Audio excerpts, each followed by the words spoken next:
ಏನು ವಿಪಕ್ಷ ನಾಯಕರಾದಂಥ ಆರ್ ಅಶೋಕ್ ಅವರಿದ್ದಾರೆ, ಅವ್ರನ್ನ ಮಾತಾಡ್ಸೋಗ್ತೀನಿ. ಸರ್, ಇವತ್ತಿನ ಹೋರಾಟ ಯಾವ ರೀತಿಯಾಗಿರುತ್ತೆ? ಇವತ್ತು ಪೊಲೀಸರು ಅಕ್ರಮವಾಗಿ ನನ್ನನ್ನು ಬಂಧಿಸಿದ್ದಾರೆ.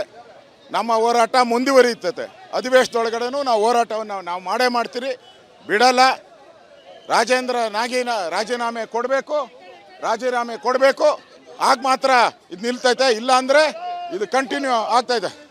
ಬನ್ನಿ ಸರ್, ಸದನದ ಒಳಗೆ ಯಾವ ರೀತಿಯಾಗಿ ಸರ್? ಸದನದ ಒಳಗೂ ಬರ್ರಿ, ಇಲ್ಲೇ ಬರ್ರಿ ಸರ್, ಸದನದ ಒಳಗೆ ತಿರ್ಕೊಳ್ಳಿ ಇಲ್ಲ ಒಂದು ನಿಮಿಷ.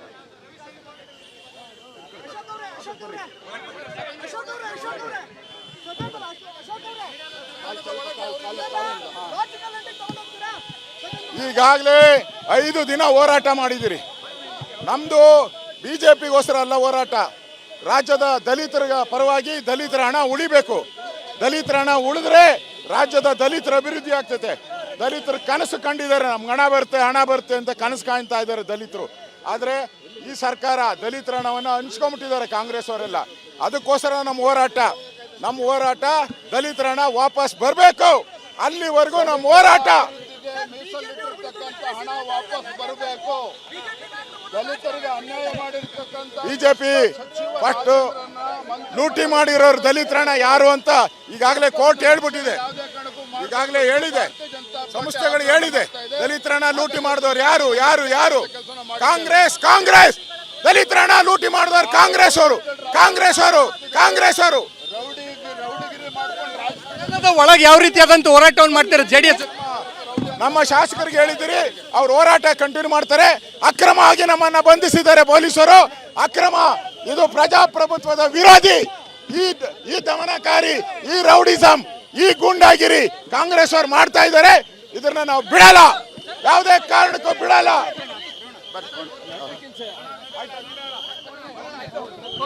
ಈಗಾಗಲೇ ನೋಡ್ಬೋದು ನಾವು ಏನು ಪ್ರತಿಭಟನೆ ವಿಧಾನಸೌಧಕ್ಕೆ ಮುತ್ತಿಗೆ ಹಾಕಿ ತಮ್ಮ ಒಂದು ಪ್ರತಿಭಟನೆಯನ್ನು ಮಾಡ್ತಾ ಇದ್ರು. ಸಚಿವ ನಾಗೇಂದ್ರ ರಾಜೀನಾಮೆಯನ್ನು ಕೊಡಬೇಕು, ಸರ್ಕಾರ ಕೂಡಲೇ ವಶಕ್ಕೆ ಏನು ರಾಜೀನಾಮೆಯನ್ನು ಪಡಿಬೇಕು ಅನ್ನೋಂಥ ವಿಚಾರವನ್ನು ಇಟ್ಕೊಂಡು BJP ಸದನದ ಒಳಗೆ ಮತ್ತು ಹೊರಗೆ ಎರಡೂ ಕಡೆ ಹೋರಾಟವನ್ನು ಮಾಡಲಿಕ್ಕೆ ಮುಂದಾಗಿರ್ತಕ್ಕಂಥದ್ದು. ಸೊ ವಿಧಾನಸೌಧ ಮುತ್ತಿಗೆಗೆ ಬಂದಂಥ ವಿಪಕ್ಷ ನಾಯಕ ಆರ್ ಅಶೋಕ್ ಹಾಗೆ ರಾಜ್ಯಾಧ್ಯಕ್ಷ ವಿಜಯೇಂದ್ರ ಇಬ್ಬರನ್ನು ಕೂಡ ವಶಕ್ಕೆ ಪಡೆದುಕೊಂಡು, ಜೊತೆಯಲ್ಲಿ ಕಾರ್ಯಕರ್ತರು ಯಾರೆಲ್ಲ ಮುತ್ತಿಗೆಗೆ ಬಂದರು ಅವ್ರನ್ನೂ ಕೂಡ ವಶಕ್ಕೆ ಪಡೆದುಕೊಳ್ಳುವಂಥ ಕೆಲಸವನ್ನು ಮಾಡಿದ್ರು. ಕ್ಯಾಮರಾ ಪರ್ಸನ್ ಮಧು ಜೊತೆ ಚಂದ್ರಶೇಖರ್, ರಿಪಬ್ಲಿಕ್ ಕನ್ನಡ, ಬೆಂಗಳೂರು. ಏನು ವಿಪಕ್ಷ ನಾಯಕರಾದಂಥ ಆರ್ ಅಶೋಕ್ ಅವರಿದ್ದಾರೆ, ಅವ್ರನ್ನ ಮಾತಾಡ್ಸೋಗ್ತೀನಿ. ಸರ್, ಇವತ್ತಿನ ಹೋರಾಟ ಯಾವ ರೀತಿಯಾಗಿರುತ್ತೆ? ಇವತ್ತು ಪೊಲೀಸರು ಅಕ್ರಮವಾಗಿ ನನ್ನನ್ನು ಬಂಧಿಸಿದ್ದಾರೆ. ನಮ್ಮ ಹೋರಾಟ ಮುಂದುವರಿಯುತ್ತದೆ. ಅಧಿವೇಶನದೊಳಗಡೆನೂ ನಾವು ಹೋರಾಟವನ್ನು ನಾವು ಮಾಡೇ ಮಾಡ್ತೀರಿ, ಬಿಡಲ್ಲ. ರಾಜೇಂದ್ರ ನಾಗೇನ ರಾಜೀನಾಮೆ ಕೊಡಬೇಕು. ಆಗ ಮಾತ್ರ ಇದು ನಿಲ್ತೈತೆ, ಇಲ್ಲ ಅಂದರೆ ಇದು ಕಂಟಿನ್ಯೂ ಆಗ್ತಾಯಿದೆ. ಬನ್ನಿ ಸರ್, ಸದನದ ಒಳಗೆ ಯಾವ ರೀತಿಯಾಗಿ ಸರ್? ಸದನದ ಒಳಗೂ ಬರ್ರಿ, ಇಲ್ಲೇ ಬರ್ರಿ ಸರ್, ಸದನದ ಒಳಗೆ ತಿರ್ಕೊಳ್ಳಿ ಇಲ್ಲ ಒಂದು ನಿಮಿಷ.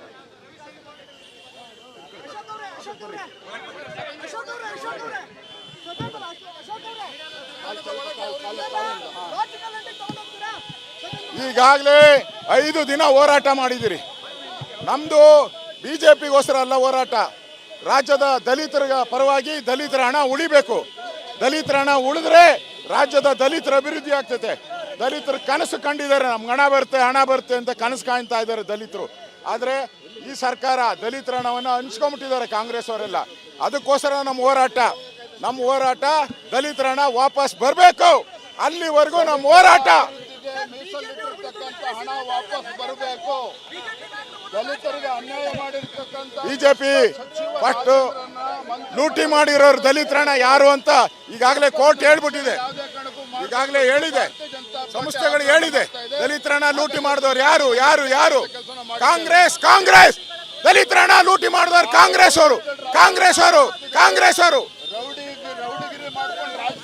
ಒಳಗೆ ಯಾವ ರೀತಿಯಾದಂತ ಹೋರಾಟವನ್ನು ಮಾಡ್ತಾರೆ JDS? ನಮ್ಮ ಶಾಸಕರಿಗೆ ಹೇಳಿದ್ದೀರಿ, ಅವ್ರು ಹೋರಾಟ ಕಂಟಿನ್ಯೂ ಮಾಡ್ತಾರೆ. ಅಕ್ರಮ ಆಗಿ ನಮ್ಮನ್ನ ಬಂಧಿಸಿದ್ದಾರೆ ಪೊಲೀಸರು. ಅಕ್ರಮ, ಇದು ಪ್ರಜಾಪ್ರಭುತ್ವದ ವಿರೋಧಿ.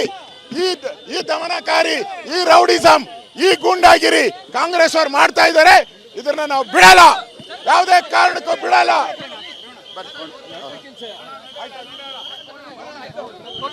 ಈಗಾಗಲೇ ನೋಡ್ಬೋದು ನಾವು ಏನು ಪ್ರತಿಭಟನೆ ವಿಧಾನಸೌಧಕ್ಕೆ ಮುತ್ತಿಗೆ ಹಾಕಿ ತಮ್ಮ ಒಂದು ಪ್ರತಿಭಟನೆಯನ್ನು ಮಾಡ್ತಾ ಇದ್ರು. ಸಚಿವ ನಾಗೇಂದ್ರ ರಾಜೀನಾಮೆಯನ್ನು ಕೊಡಬೇಕು, ಸರ್ಕಾರ ಕೂಡಲೇ ವಶಕ್ಕೆ ಏನು ರಾಜೀನಾಮೆಯನ್ನು ಪಡಿಬೇಕು ಅನ್ನೋಂಥ ವಿಚಾರವನ್ನು ಇಟ್ಕೊಂಡು BJP ಸದನದ ಒಳಗೆ ಮತ್ತು ಹೊರಗೆ ಎರಡೂ ಕಡೆ ಹೋರಾಟವನ್ನು ಮಾಡಲಿಕ್ಕೆ ಮುಂದಾಗಿರ್ತಕ್ಕಂಥದ್ದು. ಸೊ ವಿಧಾನಸೌಧ ಮುತ್ತಿಗೆಗೆ ಬಂದಂಥ ವಿಪಕ್ಷ ನಾಯಕ ಆರ್ ಅಶೋಕ್ ಹಾಗೆ ರಾಜ್ಯಾಧ್ಯಕ್ಷ ವಿಜೇಂದ್ರ ಇಬ್ಬರನ್ನು ಕೂಡ ವಶಕ್ಕೆ ಪಡೆದುಕೊಂಡು ಜೊತೆಯಲ್ಲಿ ಕಾರ್ಯಕರ್ತರು ಯಾರೆಲ್ಲ ಮುತ್ತಿಗೆಗೆ ಬಂದರು ಅವ್ರನ್ನೂ ಕೂಡ ವಶಕ್ಕೆ ಪಡೆದುಕೊಳ್ಳುವಂಥ ಕೆಲಸವನ್ನು ಮಾಡಿದ್ರು. ಕ್ಯಾಮ್ ಪರ್ಸನ್ ಮಧು ಜೊತೆ ಚಂದ್ರಶೇಖರ್, ರಿಪಬ್ಲಿಕ್ ಕನ್ನಡ, ಬೆಂಗಳೂರು.